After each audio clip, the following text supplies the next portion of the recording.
I'm Alan Lilly, and this is my A3D presentation. Starting out in between weeks 2 and 3, deciding on what I wanted to do and how I wanted to present it. I have come a long way since, and I have had some challenges to confront. Some of these early ones were scale, presentation, and the look. These needed to be addressed as soon as possible. However, they have been changing throughout the project. After the first idea was altered, due to a number of reasons, I went to this idea and knew it was going to only be a fraction of the scale that I wanted. So, like my initial plans, I fell back on modularity. There are a few unique assets within the environment that were designed as unique assets. The biggest one, by far, is the fountain. Where it is modularly built to help with the in-engine construction, this is still a modular asset. The best demonstration of this is the dish, or the pillar packers in the base of each ascending strut. The soldier was never designed as a modular piece, however. He was designed as the central focal point, the hero piece on the top of the fountain. The other duplicates of him are designed as two different soldiers.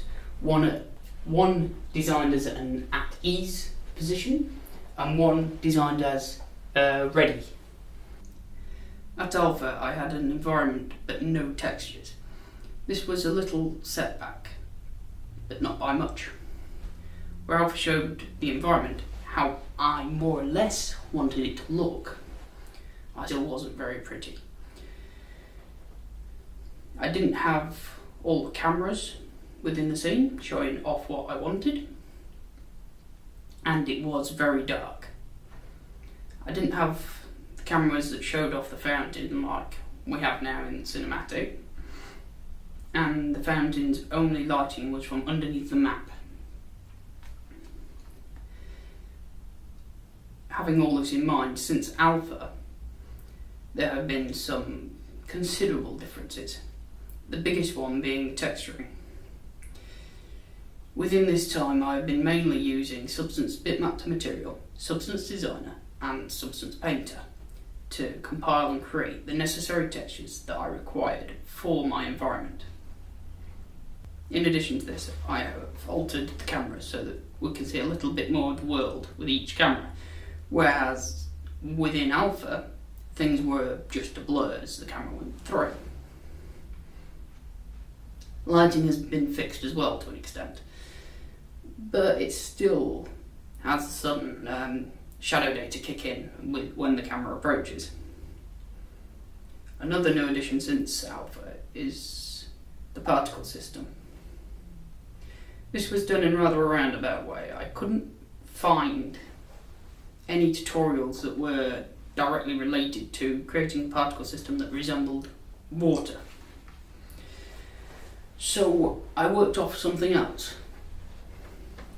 I went and found a 5-particle system tutorial and started making that, only altering it the appropriate increment where, like with fire needing to ascend, water would descend. This didn't quite go to plan, however.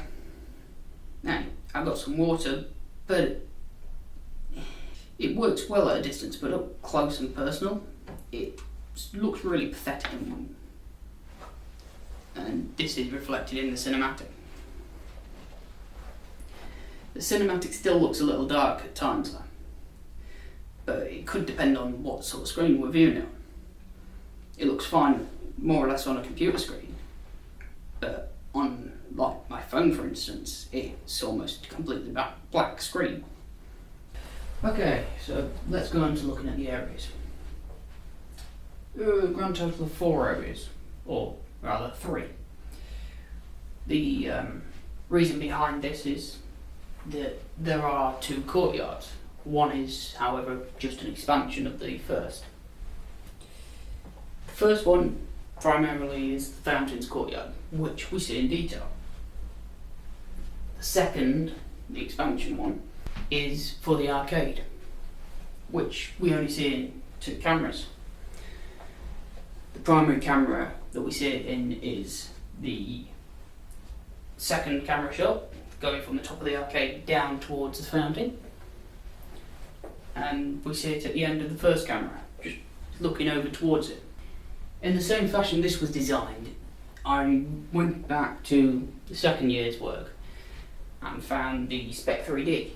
In my case, this was a Gothic abbey or cathedral, and I placed it in the background of the environment to give it a bit more illusion of depth. Much in the same fashion the arcade in the second courtyard is designed. No point looking out into just a blank space. Finally, I turned my attention towards what sort of sounds would fit with a cinematic, what sort of sounds would fit with that sort of time frame, and thinking about the sort of lifestyle of the world. I don't want to use something like some of the other people use, like heavy metal or stuff like that.